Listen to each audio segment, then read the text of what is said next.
bonjour à vous les amis, j'espère que vous allez bien, que vous avez passé un bon réveil. Parce que le temps de parler de journée pour le moment, vu l'heure qu'il est, ce sera un peu tôt. Je suis en compagnie d'Imre, bien sûr. Comment ça va la famille? Alors, ça va bien après voilà quelques jours de repos après des Nation Wars quand même plutôt éprouvants. On s'est bien remis pour une petite DreamHack, premier gros tournoi international comme on a l'habitude. Nation Wars est un gros tournoi mais le format est un peu différent. Là on reprend les bonnes habitudes sur Legacy of the Void par contre. C'est ça.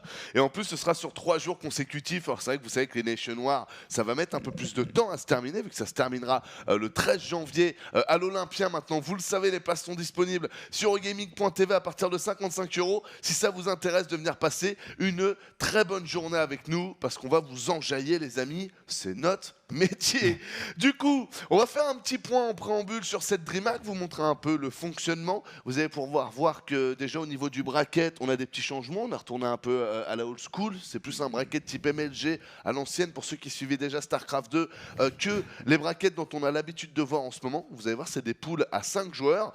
Et donc aujourd'hui, on a 4 poules qui vont se dessiner et on va faire du coup les 4 poules en entier. C'est ça, 4 poules de 6 joueurs, pardon, permets-moi de te contredire du coup, et où tout le monde, quasiment tout le monde a été qualifié puisque seul, il n'y a pas eu de qualif en Corée, du coup on a invité 4 Coréens, il y a eu une invite qui a été donnée à Huck, donc les invitations après il faut pas trop chercher à lire. Huck était peut-être le premier sur la liste, peut-être le 5e, tu as toujours une liste de joueurs que tu as envie de faire venir et qui disent non je peux pas, non je suis pas là, non je suis malade. Voilà, donc Huck a été invité en plus de 4 Coréens et ça nous laisse 21 joueurs qui eux se sont qualifiés dans toutes les régions différentes. Donc il y avait un qualifier par exemple Europe de l'Ouest qui était essentiellement Allemagne et France, du coup il y avait un qualifier Europe du Sud, c'est pour ça qu'on va revoir Raynor, revoir Majestic, les joueurs italiens et espagnols qu'on a vus en Nation Wars, qualifier Europe de l'Est, ce qui nous fait vraiment toute la panoplie finalement de la scène StarCraft 2. Il n'y a pas les 5 ou 6 Français, les 5 ou 6 Allemands qui auraient potentiellement pu se qualifier de là. Il n'y en a que 3 de chaque, mais ça permettra de voir d'autres joueurs. Parce que je sais qu'en allemand, par exemple, il y a Lambeau aussi qui est là. Donc vous allez voir, ça va permettre un peu de voir tout le monde. On va faire un petit point sur le bracket directement. Si tu peux nous envoyer ça, Alexis, pour vous montrer un peu les groupes qui vont être castés aujourd'hui. Et puis après, on descendra un peu plus bas pour vous montrer le bracket. Parce que comme vous l'a dit Imre, c'est une poule à 6 joueurs. Et donc les poules à 6 joueurs, souvent ce qui se passe, c'est qu'il y a le premier d'un côté qui est très privilégié sur ce type de bracket. Après, il y a les deux en dessous. Vous voyez, par exemple, prenons le groupe A. Donc le groupe A, vous voyez qu'il y a une petite couleur verte à gauche, il y a 2 couleurs jaunes, il y a 3 couleurs rouges. Ça veut dire que pour chacun des groupes, on va avoir 3 joueurs qui vont passer sur le bracket et 3 joueurs qui vont être exclus, tout simplement, du bracket. On a 4 groupes en tout. On a d'abord les 2 premiers groupes, groupe A et groupe B, qu'on va vous faire dès maintenant. On va sélectionner un des groupes. Il y a de grandes chances qu'on commence par le groupe A. Et ensuite, on enchaînera avec le groupe C pour suivre un peu Petit Drogo et Firecake. Donc je te laisse nous expliquer un peu, mon bon Imre, la joyeuseté de ces groupes. La joyeuseté de ces groupes, c'est qu'en plus on a bien fait les choses. Côté DreamHack, on a mis un Coréen par groupe. Et là, ça va être l'opération pour tous les foreigners, c'est simple. Il y a 24 joueurs. Il y a 4 Coréens. Vous êtes 20. Faut les empêcher de faire le 4 sur 4 en semi-finale et si possible les empêcher de gagner le tournoi, mais il n'y aura pas de meilleure chance dans une DreamHack pour un foreigner pour se mettre bien au niveau du prize pool, puisque quand t'as 15 Coréens qui arrivent, là c'est compliqué d'aller loin dans le tournoi. Là ils sont 4, il faut faire quelque chose en début d'extension. Clairement. Donc là vous le voyez, le groupe A, il y aura Parting, Bly, Prob, Sortoff, Huck et Showtime. Je suis très pressé de voir ce groupe, parce que déjà je suis aussi très pressé de voir Huck, tout simplement parce que Huck, vous le savez, a énormément trollé pendant les Nation Wars 3, il est très confiant en lui, et donc du coup je suis pressé de voir si son skill cap est à la hauteur de ses paroles. Le groupe B, on aura Solar, Elazer, Avocado, Semper, Raynor et Lambeau. Normalement, c'est un groupe qu'on devrait vous faire un peu moins. Ceci étant, la priorité de ce stream va vraiment être le contenu. On a pas mal d'expérience avec OGaming sur la DreamHack et on sait que les 2 groupes partent souvent en même temps, mais souvent il y a des groupes qui bug sur d'autres. Donc le but, ça va être de trouver. C'est un peu comme si on était sur une autoroute, les mecs. Il y a 3 voies. Quelle est la voie la plus rapide? On va prendre la voie la plus rapide parce qu'on en a marre des bouchons chez OGaming. Et ensuite, Imre, il y aura le groupe C et le groupe D qui commenceront dans 6 heures. C'est ça, le groupe C, du coup, dans lequel on retrouvera 2 Français, puisque Petit Drogo et Firecake se sont qualifiés. Il n'y a pas eu d'invitation pour ces joueurs. Ils seront en compagnie de Puck, Zanster, Happy, Bomber. Un bon groupe quand même, hein. Je vois bien un des 2 sortir, mais pas les 2. Ça me semble compliqué, avec un Bomber potentiellement suffisamment au niveau pour s'en sortir. Dans le groupe, pas forcément en première place. Qui tu verrais truster la place du deuxième? Un Happy, un Zanster ou un Puck? Si on a un des Français qui passe pas, ça veut dire que... Pour moi, Pour moi, ce groupe, bizarrement, je pense que Petit Drogo a les moyens d'être premier. Genre, il scelle le ladder, c'est le meilleur Protoss du ladder en Europe en ce moment. On a un peu discuté, je peux pas dire quels sont les builds, mais il y a des trucs qui va se prendre dans la tête, Bomber. Il va pas être content quand il va voir la tronche du build order parce que la V3 elle est en option, il n'y a pas de souci. Je veux bien te croire, je me suis pris aussi des trucs dans les gueules pour me livrer. Non, du coup, j'ai repris le training, c'était hard. On a vu un Zanster qui était super chaud à la soirée, le TV. Du coup, pour moi, mon petit trio dans le désordre, je peux pas donner d'ordre, ça serait un Bomber, Zanster, Petit Drogo. Ouais, c'est intéressant. Et Firecake, du coup, qui serait un peu à la limite. Mais après, à la limite, je pense que le groupe va être serré. Je vois pas de groupe avec quelqu'un qui s'en sort, sauf si un des joueurs est beaucoup trop chaud, mais je vois pas 5-0 et quelqu'un à 0-5 à l'autre bout. Je vois ce plutôt que tu des 3-2. Oui, je suis d'accord. C'est pour ça que je dis aussi que je trouvais que le groupe était quand même bien étoffé, dans le sens bien équilibré. Et on a le groupe D aussi. Qui est un peu le groupe de la mort d'une certaine façon, parce qu'on a TY, Nerkio, Bunny, Majestic, Lilbo, Tielo. Nerkio est ultra chaud. Ouais. Il était ultra chaud sur la bêta, il est ultra chaud sur le jeu, il fait des cafards et des ravageurs et il all-in avec, du coup ça marche vachement bien. Tielo toujours très très bon, un TY qui est arrivé en finale du Shotcraft. Ce que j'allais te demander, TY il est chaud? Alors TY en TVT, le pauvre Bunny, il va ramasser. Ah ouais? Ouais. Ah bah tant mieux, moi ça va me faire des builds à poncer après pour le LAN. Non, un TY que de faire des 1-1-1, ça passe moyen. TY très très chaud, Bunny, je l'ai vu un peu jouer en ladder puisqu'il avait été très très bon. Il a aussi fini en finale du tournoi de Base Red TV qui était full TVT. Ouais. Et il a battu quel coréen? Journey. 3-1, donc toujours bien de battre un coréen pour la confiance. Maintenant le problème, il y a un seul terrain dans son groupe, donc c'est pas son TVT qui va le carry. Ouais. On a vu un Majestic que j'ai trouvé bon mais limité en Nation Wars. C'est-à-dire quand il s'était agi de battre Mighty Kiwi, ça passait tranquillement. Petreus, ça avait été plus compliqué. Ouais.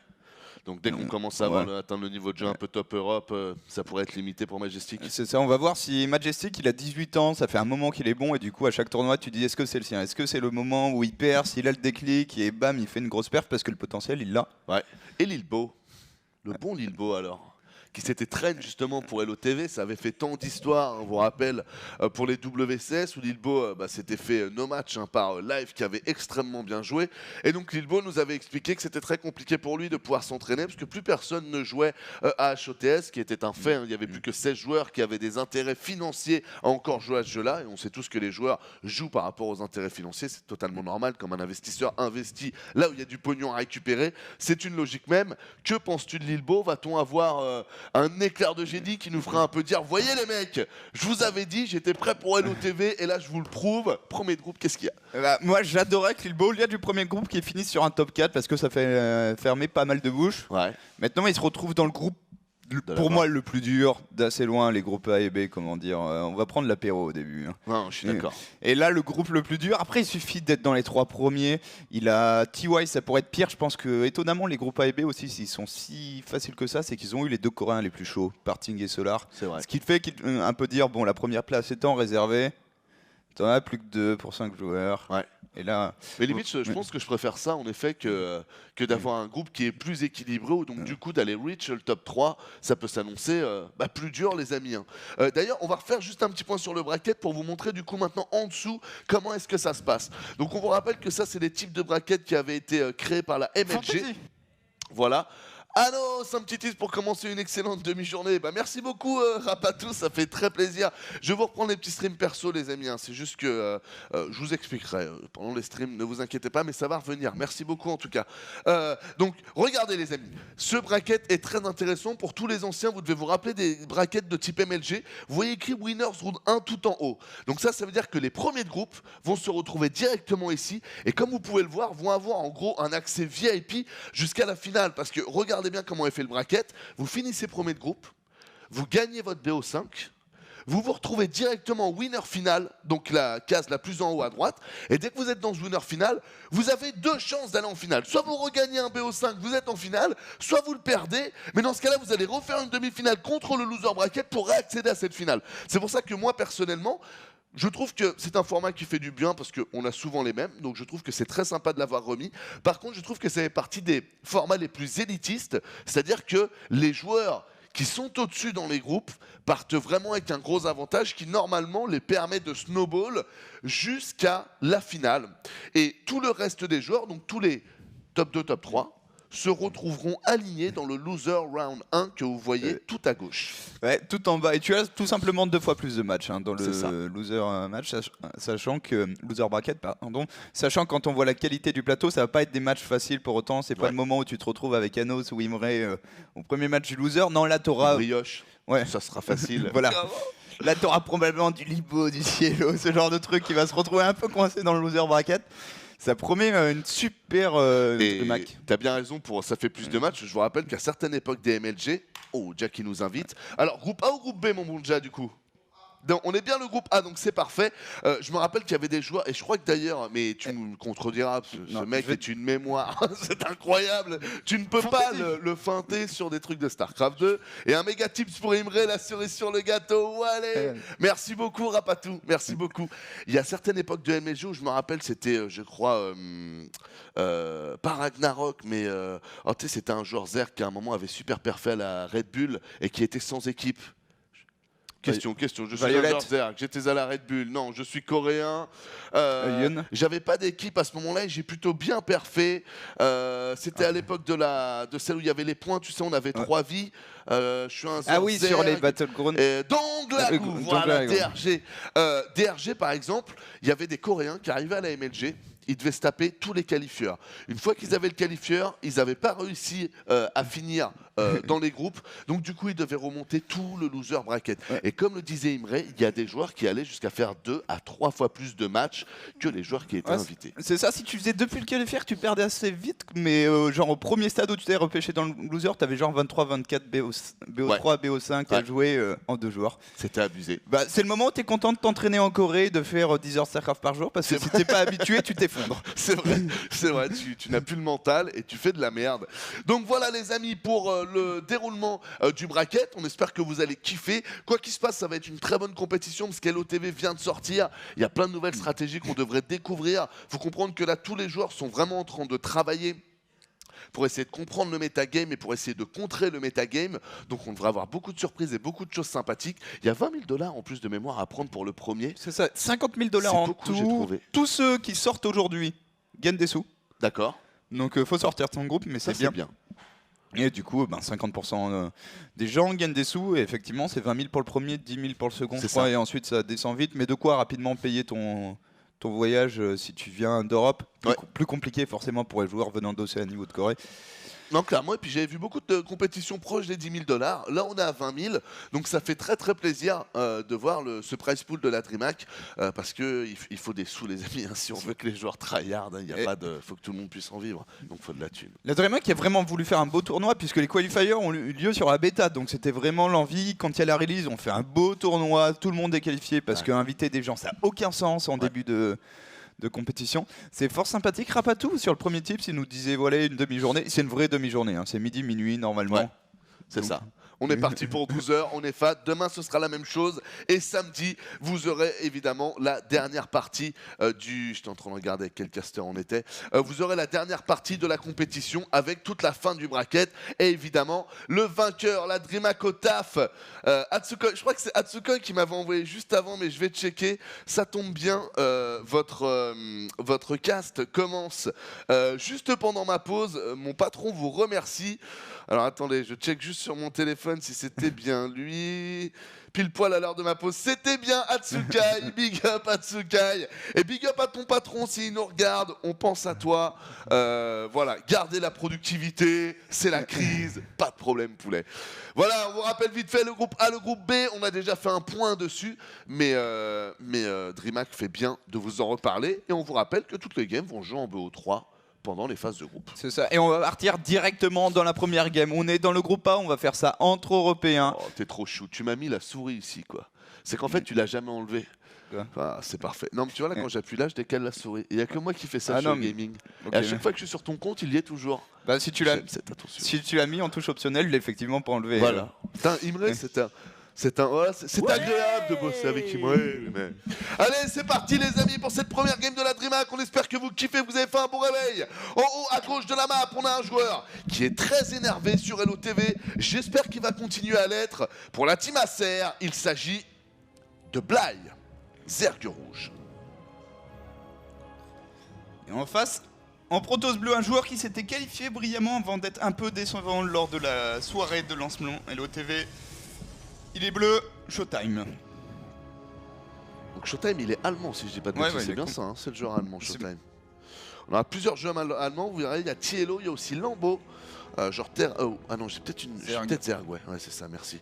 Joueur Zerg aussi, qui monte.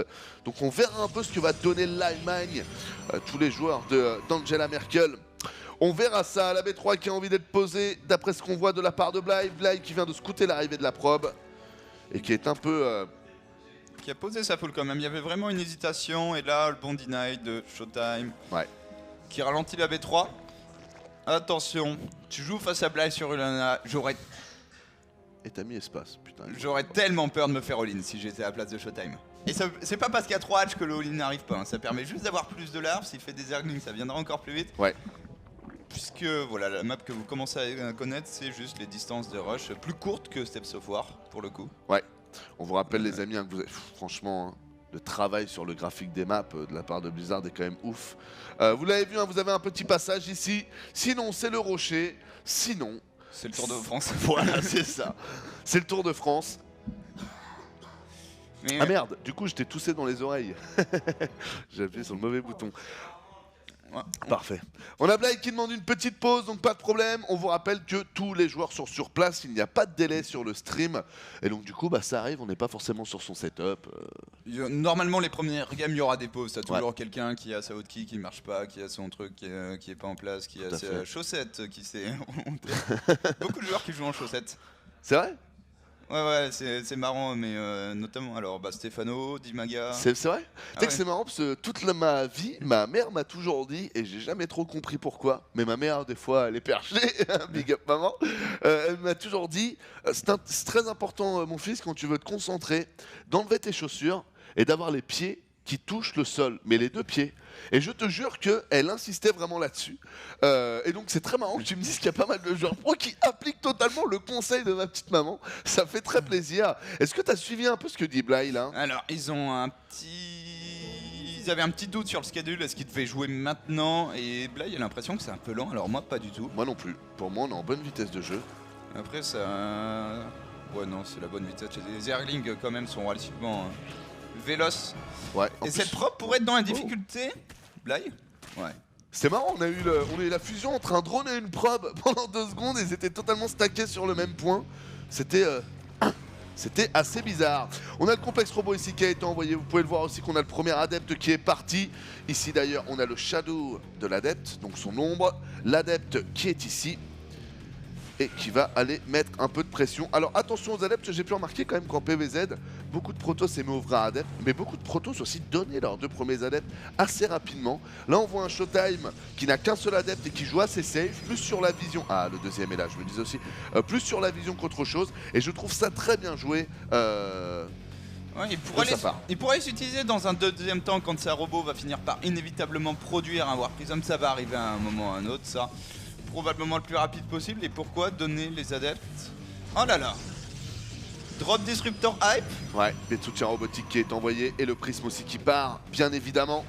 Le prisme, la puissance. Et je te rejoins tout à fait, au moins ça te permet de snowball. Hein. Tu refais deux adeptes et t'es déjà à 4, tu les rentres dans le prisme. C'est nickel. Les 2 adeptes ici qui font bien leur travail. Du côté de chez Bly aussi, c'est très bien joué. Hein. Il n'y a que des slowlings. Il maintient l'impression c'est son adversaire. Ça lui permet de droner tranquillement, d'envoyer son T2 sans se sentir inquiété. Très bon map control aussi au niveau des overlords ici, comme de la prise de la Xel'Naga. Franchement, il n'y a pas grand chose à dire.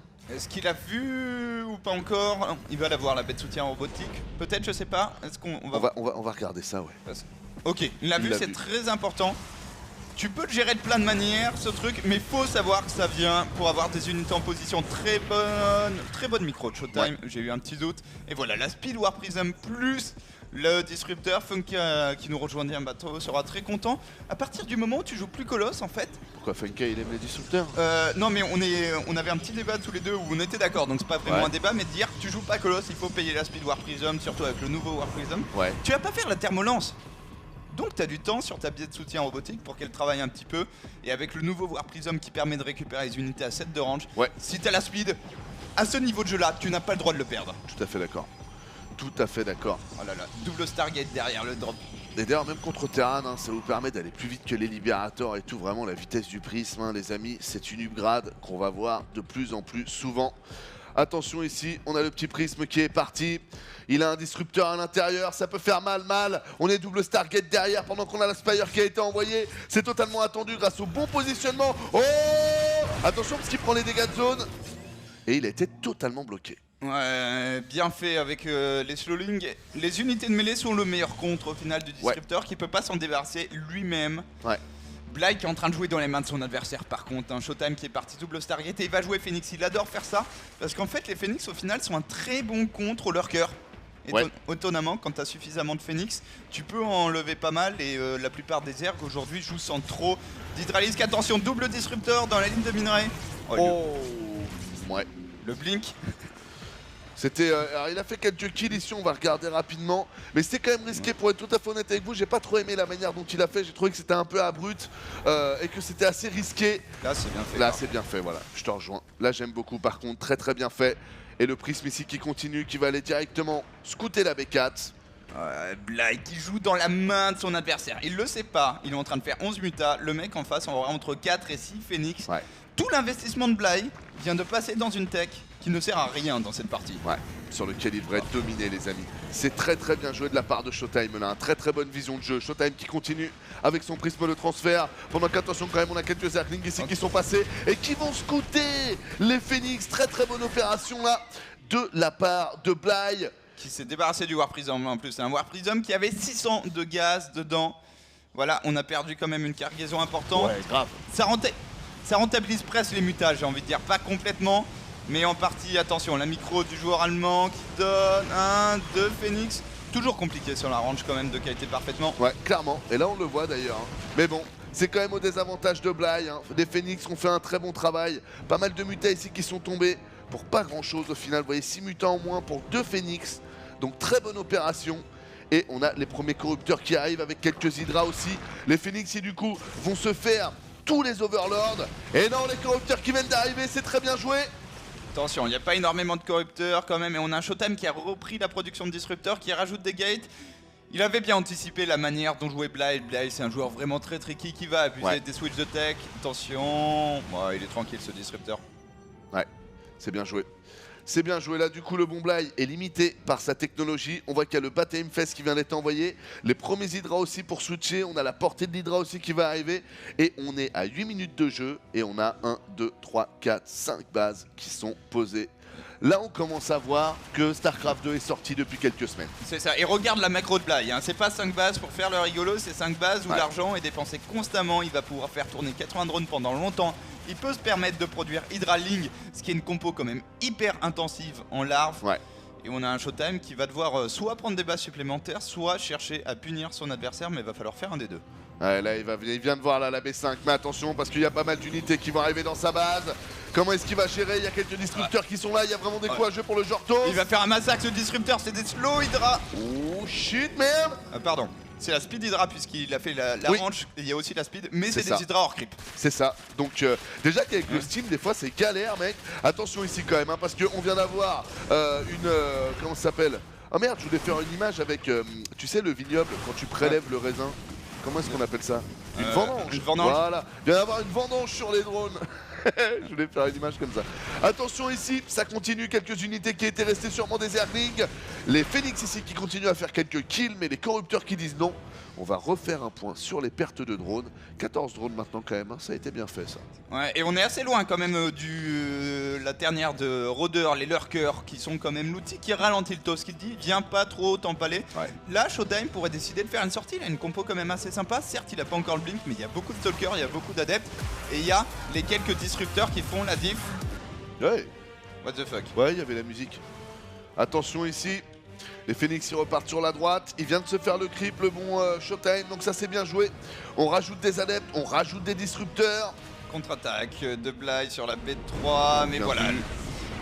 Le MSC parfaitement placé, idéalement placé pour protéger ces deux bases. Le pylône, s'il y a un pylône de fini, attention à pas le perdre quand même ce Mothership Core, ce feu des corrupteurs qui va tomber. Ah, mauvaise opération là quand même. Très mauvaise opération. Vous savez en plus qu'avec les corrupteurs maintenant, hein, on peut attaquer les bâtiments. Hein. N'oubliez pas ça. Parce que c'est violent, hein. Il faut pas s'en cacher. Dommage qu'il l'ait pas fait d'ailleurs, le Nexus a survécu que à cause de ça. Tout à fait d'accord. Les premiers ultras qui sont en champ de bataille, attention, on parle beaucoup des ultras de LOTV, il faut la carapace chitineuse aussi, là on a Massidra face à une armée Protoss qui avec la dose d'adeptes et des disrupteurs va manger des unités légères au petit-déj. Ouais, clairement. Par contre, on a une très belle concave de la part de Bly. Bly qui a le 1 d'attaque, ce n'est pas encore le cas du côté du joueur Protoss. Là, on parle du joueur Protoss, on a une petite attaque ici sur la droite de la base, très bien jouée, qui va forcer un déplacement d'armée de la part de Bly qui pourrait créer une faiblesse suffisante pour pouvoir engager ici. C'est pas mal fait là, en plus il a quand même quelques force fields, hein. Il pourrait sanctionner Bly. Attention, le premier ultra qui sort. Donc du coup les force fields ça a moins bien marché, la bubule qui est totalement ratée. Au niveau des Ilatons à droite ça fait pas mal de dégâts, par contre là il se mange un cercle des familles. Le timing ultra qui sauve Bly sur ce coup là, on parlait des force fields, il n'y en a pas quand il y a des ultras en face et on détruit intégralement l'armée de Showtime. Oh là là, clairement, il reste combien là, les 8 ? Ouais, 8 adeptes. 8 adeptes. Par contre, ici, les Ilotes qui se sont mis quand même super bien sur la ligne de minerai. Mais on voit qu'il y a toujours 85 drones. Donc, soyons tout à fait honnêtes, pas de gros problème pour Bly. On est même passé à 100 avec la production de 15 drones supplémentaires. J'avoue. Bly, là, qui a un peu trop de drones en fait. Parce que sur LOTV, si tu montes vite fait B1, B2, logiquement. À 10 minutes, normalement, c'est vide. Voilà, c'est quasiment. Mais il a tellement bien. Franchement, il a fait un travail de dingue sur les prises de minerai. Tu vois, 11-40, il en a toujours. Ça veut dire que... il a bien réparti ses drones toute la game avec son 3H en fait. Ouais. Très bien joué, hein. Franchement c'est vraiment propre de voir ça. Vous voyez 3 points bleus ici, vous inquiétez pas, ce sont des vigilants les amis, d'échange là, excusez-moi. Donc ce n'est rien de grave. 2 Ilotes qui sont dans ce prisme ici. Qui crée du mouvement d'armée, c'est plutôt pas mal, ça peut permettre ce type de mouvement d'aller poser des bases supplémentaires quand vous en avez besoin. Là on est à hauteur de la B4, tout va bien, normalement la B1 ici commence à bien saigner, ce qui est le cas, mais là aussi on voit qu'on a une bonne gestion quand même de la base et que les joueurs ont pu prendre leur expansion rapidement. Attention, quand même Showtime, il est en train de se faire une pop où quand tu fais essentiellement de l'immortel et du Void Ray, t'arrives à un stade qui fait peur. Ouais. Il a toujours une valeur d'armée qui est assez satisfaisante compte tenu du fait qu'avec ses 100 devenus 93 drones côté Bly, on n'a pas tant de valeur d'armée que ça de disrupteur. Oh là là, ça fait mal même sur les ultra risques. Clairement. Et en plus on vous rappelle que les sorts ne sont jamais impactés par les upgrades de défense comme d'attaque. Par exemple la Storm, si vous restez dedans c'est 80 de dégâts, que votre marine soit à 3 de défense ou pas, ça ne change strictement rien. C'est ce qui fait par exemple, oula attention ici, cette souris a un petit bug. Est-ce qu'on pourrait me trouver une souris les amis de rechange? Elle fait des trucs chelous. De leur cœur, et j'ai pas l'impression qu'on ait la moindre détection à proximité pour Showtime. On va peut-être pouvoir prendre le Nexus, ça serait énorme pour Bly. Ça serait vraiment fat. Hein. Attention ici, qu'est-ce qu'on a? Oh là là. Ok, on a des adeptes qui avaient envie de partir en voyage, qui se sont fait bourrer. Les corrupteurs vont-ils essayer sinon de finir le Nexus, mon bon Imre? Compliqué quand même avec toute la main à portée. Par contre, les lurkers peuvent-ils le faire? Ils sont en train d'attaquer les adeptes. Ce qui est dommage. Et attention, ça cette armée contre celle de Showtime, elle va se faire massacrer. Regarde les ultras, même avec la carapace chitineuse, à quelle vitesse ils dégagent. Et les Void Ray commencent même à se faire plaisir sur des petits hydralisques. Ah, c'est bien joué. Par contre, la base ici est tombée. Les corrupteurs qui se redécalent. On vous rappelle que là quand même c'est des ultras qui étaient que 4 de défense, hein. On n'est pas sur la vraie bébête, hein, la bébête la plus sauvage. Est-ce que ça le fait pour Bly qui entame un switch 23 Mutalis? La map est tellement petite qu'il est déjà au niveau de la production. Le bon Showtime, il pourrait target les œufs avec ses immortels. On va déjà tuer les lurkers, je pense. Ouais, ça me semble aussi important de tuer les lurkers. On voit que c'est pas sa priorité, là il tape plutôt la hatcherie, pourquoi pas. Et ça y est, tous les mutas qui sortent. Et là au niveau de l'anti-air, on est à poil. Pas grand chose, hein, à part les 2 archons. Ouais, attention, on a la plaie qui se stack au-dessus des archons. Oh là. Et les Void Ray.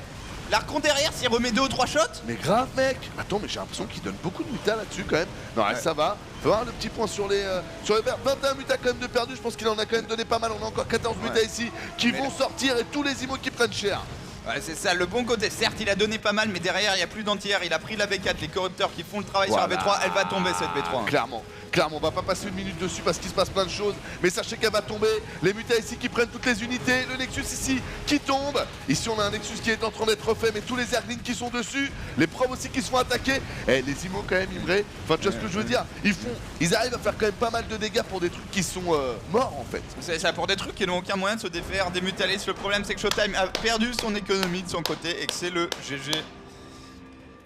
Le switch qui a payé. Très bien joué quand même de la part de Bly. Et très belle game, je trouve. Ça a été bien rythmé. On a Showtime qui, dès le début, nous a mis un bon rythme avec le prisme. Et après, ça a vraiment bien suivi de la part des deux joueurs. Donc vraiment, très belle game. Même au niveau de la macro, la B5 de Bly à 8 minutes, je voyais pas ça à la bêta. Là, vraiment, tu vois que les joueurs on passe une étape au niveau de la connaissance et du montage. C'est ça, d'autant plus qu'on est sur une map qui est quand même compliquée à jouer en macro. On a vu, la Bly, il perd la FAT de l'autre côté de la map. Ouais. Ça revient très très vite la contre-attaque. C'est ça qui fait peur en fait sur cette map, c'est que si tu perds une fight de l'autre côté, t'es pas zère, t'as perdu parce que t'auras pas le moyen de reproduire suffisamment vite. Ça a fini par payer pour Bly. Et côté Showtime, je trouve que c'est toute la difficulté de Protoss, c'est que tu regardes son jeu et tu peux dire, je peux tout mieux faire. Les unités ont tellement de potentiel de micro, tu peux tellement harass, tu peux tout mieux faire tout le temps. Tout à fait d'accord. Mais du coup, c'est aussi dur d'identifier ce sur quoi il faut vraiment progresser, puisque c'est un peu tout à la fois. Ouais. Non, je suis tout à fait d'accord, mais c'est vrai que Showtime, j'aurais dit la même chose. L'idée est très bonne. Maintenant, sur l'exécution, au niveau des disrupteurs, par exemple, il y a plusieurs fois où on sent qu'il a fait un peu les choses à l'arrache, en quelque sorte. Et moi, personnellement, ce que j'aime énormément dans le disrupteur, c'est que d'un côté, c'est fort, mais tu l'as dit, par exemple, en PVZ, c'est contré par les premières unités du jeu. Et c'est ça que je trouve très intéressant avec cette unité, c'est que, par exemple, il y a des unités comme ça dans StarCraft 2, mais il n'y a pas que des unités Protoss qui sont comme ça, je précise. Mais, par exemple, le Colossus, c'est vrai que c'est une unité, si tu en as 4-5, après, si tu joues qu'avec ton minerai pour une raison X ou Y, c'est impossible d'aller récupérer ces unités-là. Tu peux faire tes tourmenteurs, tu peux faire des mines, tu peux faire des zerglings, tu peux même faire quelques roads s'il te reste un fond de gaz. Tu vas galérer contre le Colossus. Il va vraiment te falloir de l'aérien ou une unité vraiment plus massive. Ce qui est très intéressant dans le disrupteur, c'est que c'est vraiment basé sur le skill, vu que les zerglings, donc les premières unités peuvent le contrer. Pareil pour les marines, c'est un bon split et compagnie. Vous pouvez faire des choses vraiment fortes contre le disrupteur. C'est pour ça que je trouve que c'est une unité très intéressante. Parce que comme l'a dit Imre, pour moi c'est une unité qui va être forte suivant votre skill. Et plus votre skill va être élevé, plus ça va être comme un Leblanc dans League of Legends. On va se rendre compte qu'avec une Jinx, pour ceux qui suivent League of Legends, on va se rendre compte qu'on est capable de faire des trucs de ouf en fait avec ce personnage-là. Donc très belle game et je te rejoins. Je pense que Showtime, son plan de jeu est bon. Maintenant, en termes d'exécution, il va falloir un peu level up. C'est ça, et ça passera par de l'entraînement régulier. Ça prend pas par magie à micro des disrupteurs, à micro des adeptes. T'as aussi beaucoup plus multitask, mine de rien, Protoss. Pendant un showtest, toute la fin de showtest, c'est je défends, j'ai ma compo, je sors. C'est un style de jeu tout à fait viable sur un showtest. Sur LTV, ça l'est plus du tout. Il faut être actif sur la map. Et c'est même un changement de mindset.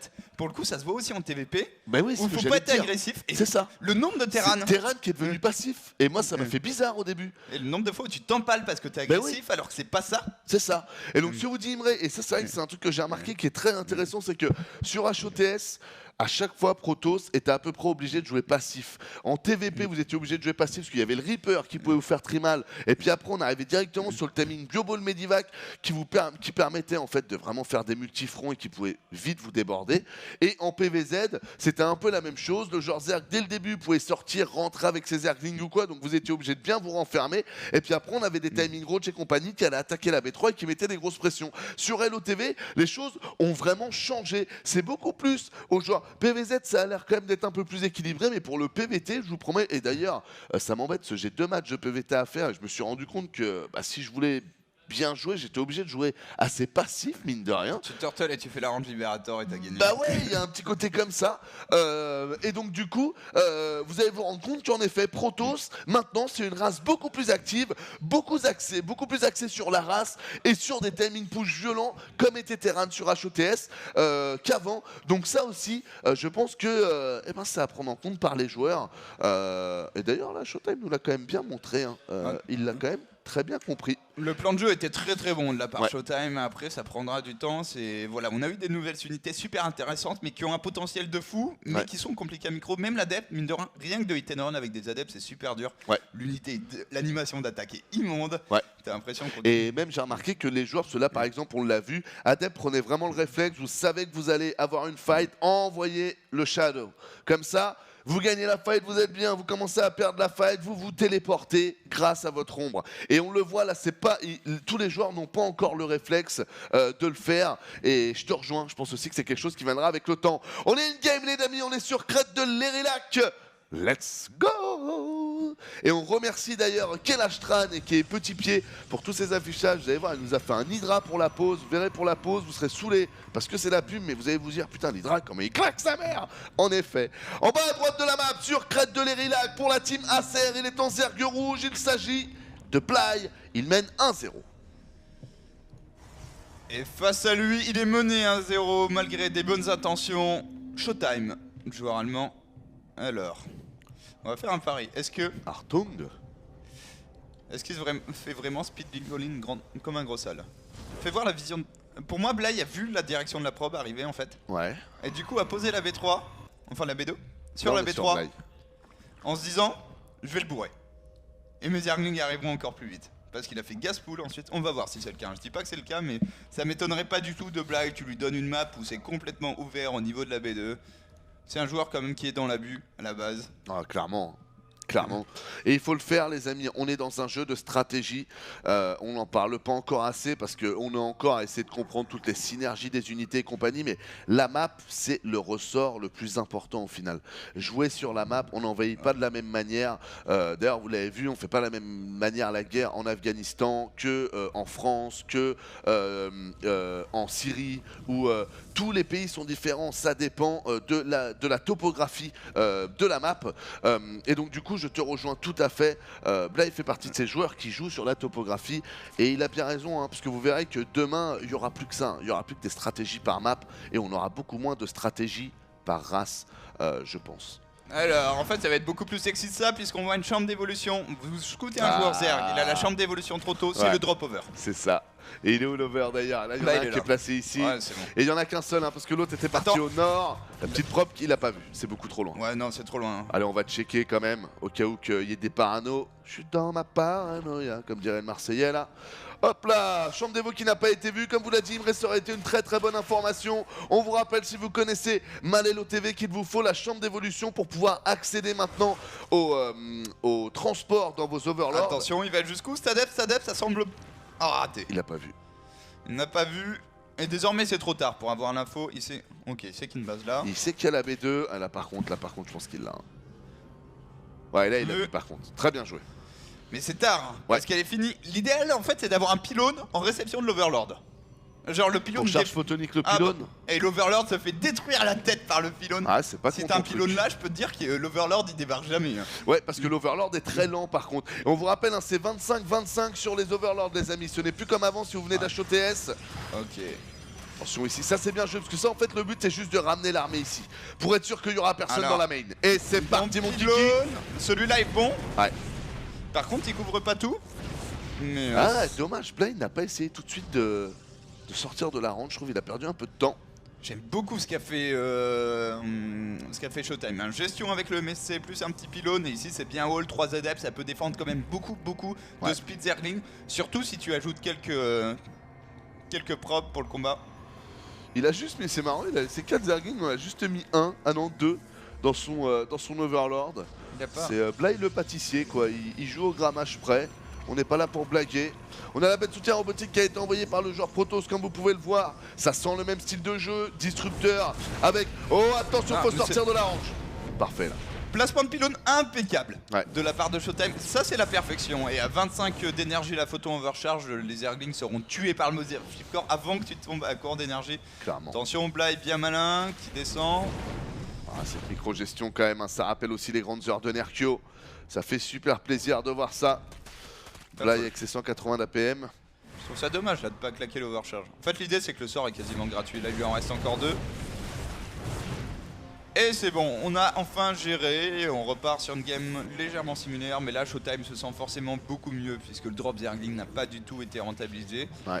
Et c'est 5-6 drones que Bly aurait pu faire depuis un moment. Ouais. Et ouais, ce qui est aussi intéressant avec le disrupteur, c'est que contrairement au Colossus, vous n'avez pas du grade à aller chercher pour qu'il soit viable tout de suite, vu qu'il est contré par les Zerglings, par les unités de T1. Il n'y a pas besoin de faire du grade de la part de Blizzard pour ne pas que ce soit trop fort si vous le rushez. Vu que ça reste une unité de support, il vous faut des unités au tour pour que ça fasse vraiment mal. Et donc du coup ça vous permet d'aller chercher directement l'upgrade du prisme de transfert, car on vous rappelle c'est dans la paix de soutien robotique hein, que vous faites cette upgrade là, elle est ici. Donc ça aussi c'est très bien vu de la part de David Kim et de son équipe. Les choses sont fluides. Moi je serais toujours, je pense que c'est pour ça que j'ai fait ce métier aussi, mais je serais toujours aussi impressionné par le montage de jeu. Je trouve qu'il y a une intelligence qu'on ne ressent pas dans certains autres jeux. Voilà, ouais. Et même dans la vie, des fois, mon gars, regarde nos politiques comme ils sont cons. Non, mais c'est vrai. Là, ils jouent pas StarCraft. Là, j'ai fait rare tout le monde. Là. Non, mais ça, ils sont nuls.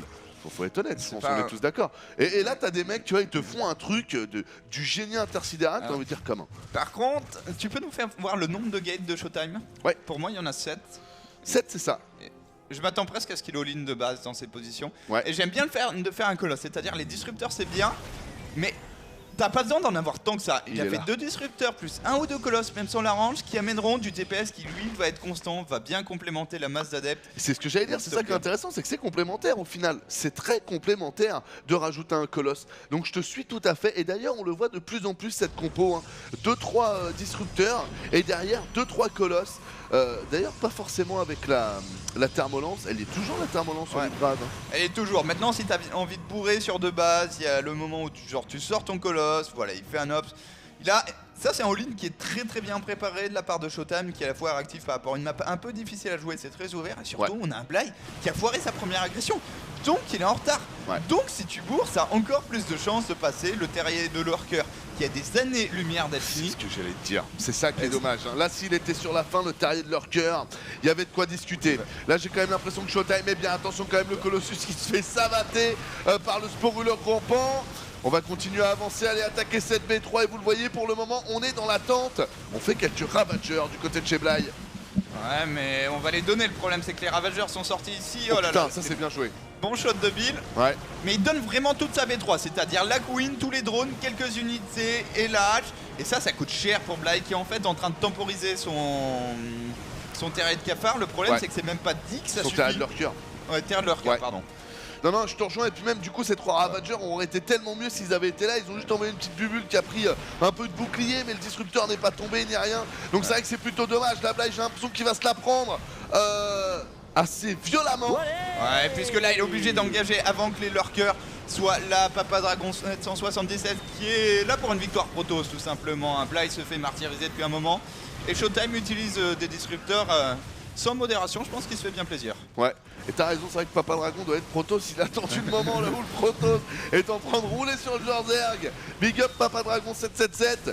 Attention ici, on va continuer à attaquer. Là c'est la B2, maintenant les Lurkers sont là. Mais il y a un Ops en plus, et le Lurker ça peut faire mal si t'as rien pour le protéger. Il va pas faire le travail tout seul, GG de Bly.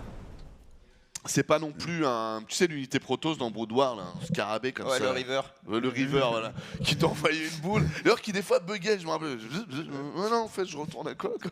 Il y avait une priorité, bâtard. Il y a un épisode de Carvot bien trop drôle sur le River. Ah bon? Je l'ai pas vu. Où tu vois la River qui défonce tout le monde dans une bonne terrane. Et là, t'as un marine qui court, qui se met derrière un minerai.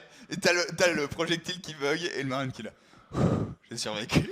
Ah excellent, bah écoutez, si jamais à un moment on a un peu de temps, parce que vous savez que des fois ça arrive, hein, on vous rappelle que la DreamHack là se joue en live. D'ailleurs, on est dans quelle ville là? Je pense qu'on est à Stockholm. On est à Stockholm. Ouais, à Jönköping pour être précis, qui est à côté de Stockholm. D'accord. Mais du coup, si jamais on a des petits temps de latence, on vous amusera à vous le passer. Comme ça, ce sera bien sympa. On est à un partout, les amis. Je vais faire juste un petit point de mon côté sur le bracket pour voir s'il y a des choses qui ont avancé. Car de mémoire, mais Javidi, tu vas me confirmer, tous les matchs se jouent en même temps. On n'a pas de... C'est ça? D'accord. Alors. Donc 3 matchs par groupe, nous dit Javidi, se jouent en même temps. Donc là, par exemple, on peut voir que Parting est en train de jouer, Bly est en train de jouer, Parting est à Prob et Showtime. 1 contre Prob. Alors Prob, c'est absolument pas qui c'est. Yaguz était censé être qualifié, il n'a pas pu venir. Mais en fait, vu qu'ils sont 6 par pool, je suis con. Ça veut dire que... C'est ça. C'est ça. Donc Javidi nous dit il y a 5 tours et 5 tours et jouent en même temps. Vous comprenez bien que 6 joueurs dans une poule, s'il y a 3 matchs, ça veut dire qu'en fait tous les joueurs sont en train de jouer et qu'il n'y a pas d'attente pour l'un ou pour l'autre. Donc pour le moment, si on peut vous faire un petit point bracket, on a Parting qui est à 1-1. Contre Prob, qui est un jeune joueur australien de 18 ans qui n'a jamais rien fait de notable. Parce que c'est du PVP là, Imre, quand même. Enfin, tu vois, Parting, normalement, PVP. PVP, pour le coup, à l'OTV, je vois pas où est l'arnaque. Bah oui. Enfin, tu fais des disrupteurs, des Blinkstalkers et tu joues mieux que l'autre et tu gagnes. Je suis tout à fait d'accord. C'est pour ça que c'est assez étonnant. Même moi, je trouve que, en règle générale, les matchs miroirs vont souvent à l'avantage de celui qui a le plus joué, qui a le plus d'expérience et qui, vraiment, le match miroir, je trouve que c'est un des matchs les plus durs à, entre guillemets, voler. Tu peux voler un TVZ, tu peux voler un TVP, un TVT, c'est possible. Mec, si le mec joue vraiment mieux, ça reste compliqué. Ouais, ça reste compliqué. Du coup, Prop qui se met bien, je suis très. Si tu peux redemander l'invite. Jaune. On nous avait invité, excuse-moi. Showtime, c'est bon. Ouais, le PVP étonnant, hein. De la part de Prob, on verra, on essaiera d'avoir des infos. Ouais. Je mets une petite pièce sur DDT. Parce que si Prob est passé, t'imagines si Prob met 2-1 parting, ah ouais, non, mais ça veut dire qu'il y a une place pour. Enfin, on peut aller chercher la première place pour un des genres de. Ça veut dire qu'il n'y aura pas un 5-0 de parting, ce à quoi tout le monde s'attend plus ou moins dans ce groupe. Ouais.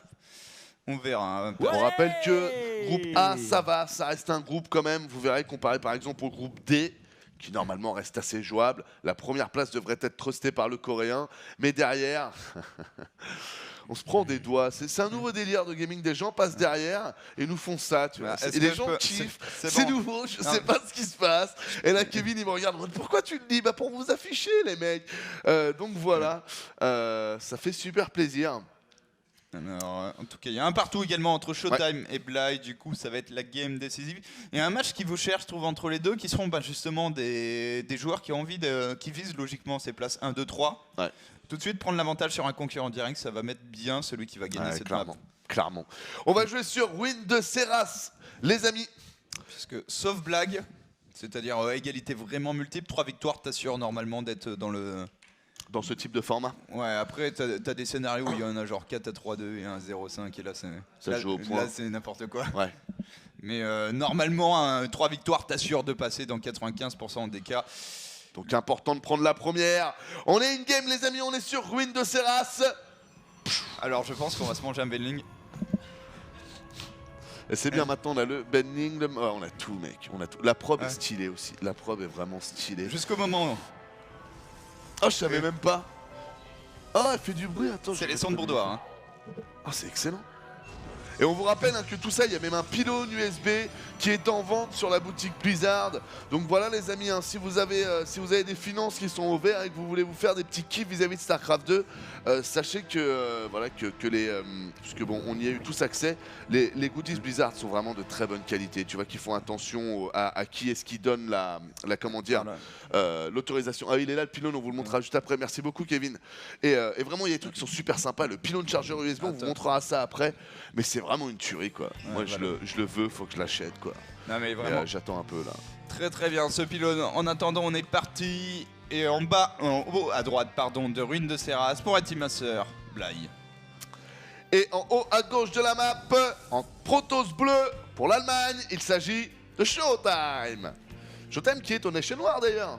Ouais, des joueurs qu'on retrouvera du coup dans 2 semaines, puisque Showtime est avec l'Allemagne dans le groupe C où il y a notamment la Corée, et Bly avec l'Ukraine qui l'a quand même sacrément carry dans le qualifier, et dans le groupe D en compagnie de la Norvège entre autres. C'est ça.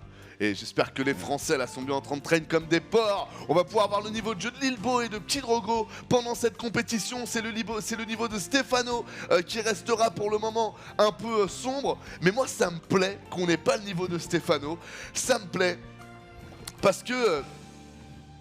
Au moins ça serait une belle surprise. Voilà, j'ai envie qu'il nous fasse un effet surprise. Et je pense franchement, je vois pas Stefano arriver les mains dans les poches. Je pense qu'on est sur Hello TV. Je pense que s'il s'inscrit sur les Nations Noirs, c'est vraiment pour faire honneur à la France et non pas pour arriver et se faire juste un kiff à faire l'Olympia. Donc ça pourrait être vraiment sympa si on n'a pas trop d'infos sur Stefano et que d'un coup il arrive, il nous sort une strat pété de Jesus là et il défonce tout le monde. Ce serait vraiment de la tuerie. On pèterait tous des plombs. Ouais, je sais pas quoi, mais un truc dont il a le génie, dont il a le secret, ce serait vraiment bien. Alors on va voir comment il s'y prendra Stefano. En attendant, on va voir comment s'y prennent ces deux joueurs. Un Showtime qui a quand même bien luck dans cette série sur les scouts. Deuxième map à 4 spawns, je te scout en premier. Là c'est le moment où tu passes un coup de fil à ta copine. Vérifie que tout va bien. Ouais. Mais ça te met vraiment bien puisque tu payes ta propre très tôt, elle fait le travail. Oh là là, les deux pylônes. Showtime, tu vois qu'il est au point sur LOTV. Genre là, il n'y a rien qui passe. Ouais, clairement. Et tu peux rouler sans problème derrière. Robot à nouveau. Est-ce qu'on refait un drop disruptor? Moi j'aime bien les drops adeptes aussi. Mais c'est vrai que ça te ralentit technologiquement. Là où le drop disruptor, tu rush une tech qui est quand même utile toute la game en PVZ. C'est ça. Puis j'ai l'impression que le drop adept, bah, si jamais le Bataroach est arrivé un peu tôt et qu'il l'a joué un peu tôt, tu peux vite te faire counter. Alors que j'ai l'impression que la force du disrupteur, c'est vraiment ce qu'on vous disait déjà au préalable, c'est que ça joue beaucoup plus sur le skill, quoi. Il y a un moment, si tu sais où est l'armée, que tu arrives, tu déposes ton truc, t'envoies ta bubule, tu peux tuer des drones, tu peux tuer des erglings, tu peux tout tuer, sauf les mutalisques. Et les mutas, ça se scoute quand même. Il faut un T2 assez rapide, il faut du gaz, c'est pas la fête, tu pars pas muta comme ça. C'est vraiment intéressant. Alors voilà. Le disrupteur. Ah là, ça va pas passer du tout. Hein. Bon, il va avoir le complexe robot, voilà, c'est vu. Il y a toujours un complexe robot. C'est ça. Maintenant en PVZ, et c'est effectivement Drop Disruptor avec 2 gates rajoutés avant. Showtime qui va mixer un peu les timings. Toujours intéressant. Tu parlais des mutas, on vient juste de lancer le T2. Il faut encore quasiment 4 minutes avant qu'il y ait des mutas sur le terre-terre pour Bly. Et sans ça, bah, tu es toujours victime de l'anti-Herzer qui certes est un peu plus correct avec l'ajout du Ravageur, mais alors pour toucher un prisme qui n'est pas en mode parasol avec le Ravageur... Non, franchement, à leur niveau de jeu, faut se lever tôt. Hein. Faut corrompre ton adversaire, je vois ça. Non, je suis d'accord. Faut couper l'RJ45 au moment où t'envoies la bille là, pour que le mec il fasse un surplace. Le prisme ici qui a été envoyé, la bête soutien robotique qui est là aussi. On a le T2 qui va bientôt se terminer avec le Bataroach. Un premier sporuleur qui a été envoyé. Très étonnant ce sporuleur, il est où? Ah bah si, c'est en anticipation du prisme. C'est juste très bien joué. Non, parfait. Il cherche à avoir l'info vraiment Bly, il n'y arrive pas et c'est vraiment devenu très dur de scouter un Protoss dû à l'overcharge sur le pylône en fait. Même ton overlord, tu dis ok je passe. Si tu passes à portée d'un pylône, ton over il a aucune chance d'en réchapper. Et du coup il a tendance à interrompre son trajet très vite. Celui-là par exemple, tiens, on va démonstration. Là je pense 3, 4, 5, il va s'en sortir 6, mais... et c'est 7 coups donc. C'est 7 coups pour tuer un overlord. D'ailleurs elle bien se barrer. Ouais. T'as vu, chien un peu de creep en Bad manner. Ça c'est bien fait. Histoire de rappeler quand même que ça lui a pas plu. On a un petit Ops qui est là et qui est en train de scouter pendant qu'on a Girakio plutôt. Après c'est à toi de nous dire mon poulet. Qui nous a rejoint pour la route to put. Merci beaucoup pour ton abonnement mon poulet. Tu permets au gaming de continuer, tu nous aides financièrement. Merci beaucoup mon poulet de croire en nous. La Stargate qui est envoyée juste derrière, encore une fois, hein, vous le voyez tout de suite, l'upgrade du prisme, très important, c'est vraiment ce qui rend, le skill en fait possible, tout simplement. Hein. Faites cet upgrade, c'est très important. Et regarde-moi ça, hein, B5 posé à moins de 6 minutes de jeu. Ouais, c'est ça, B4, B5. En fait, il y a le moment où il tech, donc il dépense encore beaucoup ses sous dans des bâtiments. Ensuite, il sait qu'il va falloir des unités, donc des larves. Ouais. Et on repose des bases. La double Stargate ce coup-ci qui n'est pas un blind de la part de Showtime, il a tout simplement scouté la Spire et le Bata Hydra avec ce petit Ops qui a tout vu. Lui il a tout de suite... Ah non il a pas vu le Bata Hydra. Bata Hydra pas vu, Spire vu par contre. Spire vu mais pas Bata Hydra leur cœur. Ce qui est dommage. Ouais, c'est vraiment dommage. En plus elle a bien... Enfin j'ai souvenir que l'Ops ça fait longtemps qu'il est là en gros. Bah c'est ça, en fait il a juste eu la flemme de monter un peu. Après c'est bien de pas trop bouger ton Ops. L'Ops quand il est stationnaire, il est visible mais pas tant que ça. Ouais. Dès qu'il bouge, c'est comme s'il était pas camouflé quasiment. Non, je suis d'accord. Quand tu commences à avoir le coup d'œil dès qu'il bouge, tu le vois tout de suite. Les probes ici qui sont envoyés sur B3, 60 à 65 collecteurs. Tout est plutôt cool au niveau du creep. On a fait un bon travail aussi. On a un prisme qui vient de scouter cette base ici, comme vous pouvez le voir, et qui va arriver directement sur la B3. Oh là, les unités sont bien prêtes, les premiers mutas qui sont sortis. Est-ce qu'on a un prisme qui va se faire charcuter? Est-ce qu'on va donner... What the fuck? Est-ce qu'on va donner ici... Oh shit man! C'est dommage. Ça c'est pas bon. Hein. Dommage qu'il soit pas sorti avec ses premiers Phoenix pour tenter d'aller l'intercepter. Pas compris du tout. Allez, attention, la Showtime qui va tuer un Overseer. Et cette sortie, elle fait tellement peur, qu'est-ce qu'il fait? Ça c'est une erreur. C'est un move click à l'autre bout de la map, mais qui va coûter cher. Parce que derrière, c'est des speedlings qui arrivent. Franchement, là, ça rappelle la configuration quand même où Bly avait très bien joué contre Showtime, sachant que là, il s'en sort encore mieux. C'est-à-dire que là, les mutas sont arrivés pile poil pour le timing du prisme. Aucun dégât n'aura été fait avec le disrupteur. Il scoute tout de suite les phoenix sans même avoir dû engager ses mutas, ce qui n'était pas le cas tout à l'heure. Rappelez-vous ici, hein, en perdant son vigilant. Ça veut dire qu'on a les corrupteurs qui sont tout de suite rajoutés. Et même le battre à leur cœur, je trouve, est là plus rapidement. On a déjà 2 leurs cœurs qui sont prêts. Donc même si Showtime s'était amusé à se dire ok, bah là je pars sur une grosse pression, ce qui n'est pas le cas, on le voit, hein, il est plutôt sur B3. Donc à mon avis, il va un peu turtle pour avoir l'entière. Donc on devrait plutôt voir une B4. Mais du coup, je trouve que là, c'est très bien joué de la part de Bly qui a accéléré son mouvement et donc accéléré la sanction. C'est ça, un Bly qui, pour faire tout ça, a quand même sacrifié une chose, c'est ces 2 Evo Showtime qui n'est pas présent ici. C'est dommage parce qu'il y a les pylônes en place.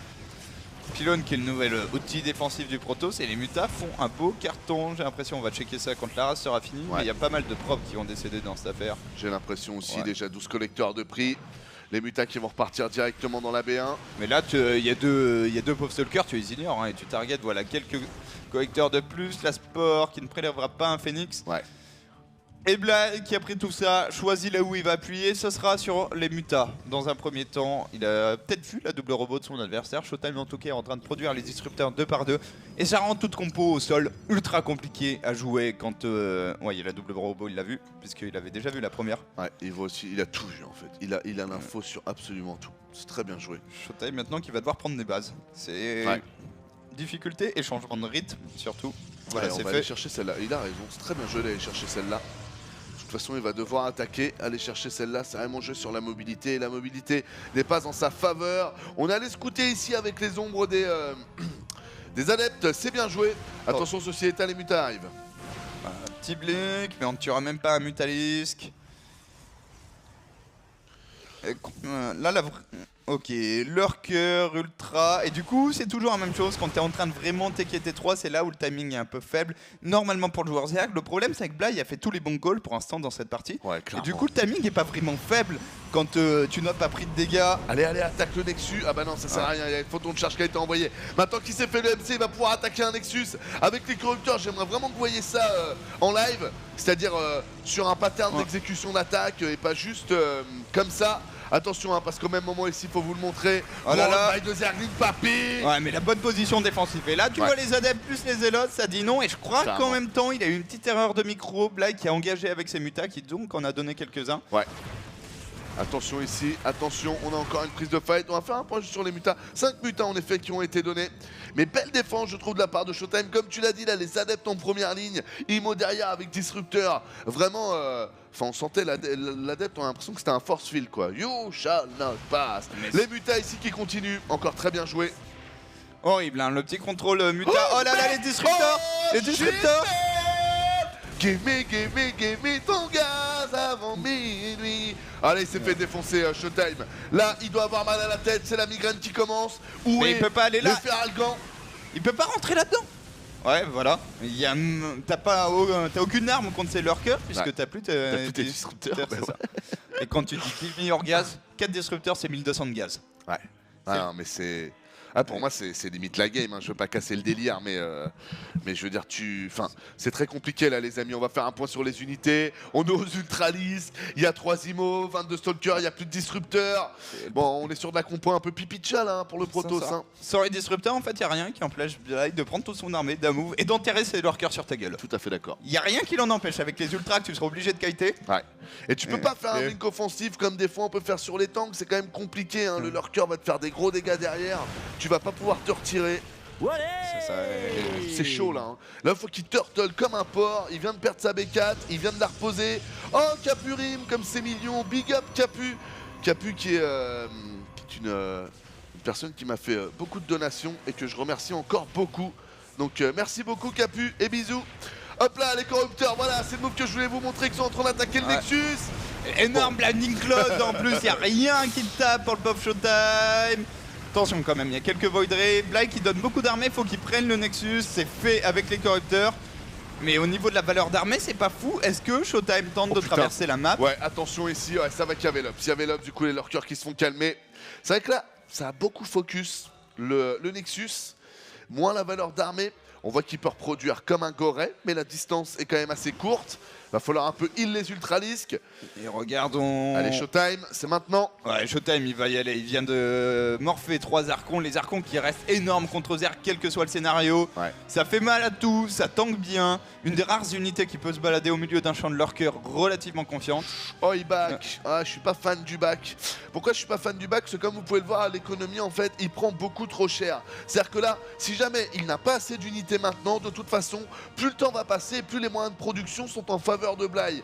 Donc plus en gros la différence va s'accroître. Donc soit là il avait plus et fallait y aller, soit il n'avait pas assez et dans tous les cas Bly va snowball. Donc à voir ce que ça va donner. Ouais, parce que là je trouve qu'il y a une bonne composition juste au moment où Bly identifie qu'il faut rajouter des lurkers. Ça pour taper des ultralistes c'est impeccable. T'as genre Void Ray, Archon, Immortel. Est-ce qu'on prend vraiment cette fight pour Blyke? Il y a 2 Vipers. Ouais, je pense qu'il y va pour le Nexus. Voilà, ce qui l'intéresse, c'est vraiment le Nexus, la petite bubule qui est totalement ratée, le disrupteur qui meurt juste avant. On vous rappelle que si vous tuez le disrupteur avant que la bubule explose, la bubule n'explose pas. Quelques Zerglings ici qui mettent la pression et on reprend le Nexus. Ah, mais là, c'est... c'est la game. Comme disait Ponf à une époque, c'est la technique de l'oreiller, quoi. Ça, c'est la... Comment dire? C'est la... Vous savez, c'est la... Souvent, on voit ça comme la Desperate Housewife, vous savez, la femme américaine qui s'est mariée avec son riche homme, qui arrête pas de le tromper, elle en a ras-le-bol, et un soir, elle tente de récupérer l'héritage, papy, oreiller sur sa gueule, meurs, bâtard. C'est la technique de l'oreiller, une technique qui a parfaitement fonctionné pour Bly. Très bien joué. Non, un Bly, au-dessus dans ces 2 games, au final, c'est étrange à dire, mais Bly est en fait meilleur en macro qu'en all-in, je pense, sans ZVP. Mais c'est pour ça que je trouve que Bly a vraiment augmenté de niveau. Ce n'est plus juste un joueur agressif. Même là, quand on regarde bien sur Hello TV, je trouve qu'il a fait une bonne analyse du jeu. Zerg, c'est plus forcément fort, je trouve, dans le all-in. C'est plus fort un peu après, dans l'entrée de jeu vers 4-5 minutes. Tu peux faire énormément de choses maintenant. Avant, en fait, tu étais obligé de rester au sol. Donc, il n'y a que le nombre sur lequel tu pouvais jouer comme faisait Moment en presse R. Maintenant, tu peux faire des drops. Tu peux jouer avec le bureau. Tu peux jouer aussi sur le nombre. Ce qui fait que tout mis bout à bout, c'est beaucoup plus intéressant. Ils ont récupéré enfin, voilà, et tu récupères le lurker qui calme un peu les trackers. Tu as enfin une unité au sol où t'en fais pas beaucoup, c'est pas le cœur de ton armée, mais quand t'en as suffisamment, il y a plus de je te blink dessus dans tes hydralisques. Tu blinks dans des lurkers. On verra peut-être ça dans la compétition, c'est un proto ce qui a pas compris. C'est un des trucs les plus hilarants de Hello TV. Tu peux perdre 30 trackers en 5 secondes. C'est magique, c'est de la magie. Tu vois, t'as le Zerg, il sort son chapeau, il le met sur le Protoss, il te le remonte, il n'y a plus rien. Ça a pris 5 secondes. Il me faut ce chapeau, bordel. Il me faut ce chapeau. Comment? Voilà les amis, du coup, on va enchaîner avec la suite du groupe A. Avant, on va vous faire une petite pause. Rapide et on enchaîne tout de suite après pour la suite du groupe A. On fera aussi un point sur le bracket. On vous dit